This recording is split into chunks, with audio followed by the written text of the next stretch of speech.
खुशी मनाओ भारतवासी, शान ये माँ की है।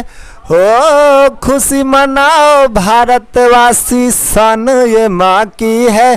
चंद्रयान पूरा हो जाने की अभी बस 2 दिन ही बाकी है। चंद्रयान पूरा हो जाकी है, अभी बस 2 दिन ही बाकी है।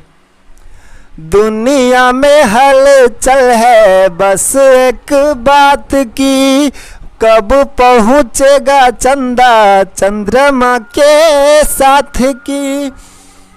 और भी खास लगने लगे इस दिव्य वातावरण की, चंद्रयान की सफलता अब कुछ ही समय है बाकी। चंद्रयान की सफलता अब कुछ ही समय है बाकी। खुशी मनाओ भारतवासी, शान ये माँ की है।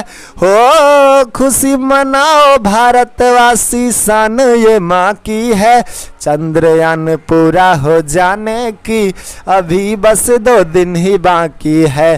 चंद्रयान पूरा हो जाने की अभी बस 2 दिन ही बाकी है।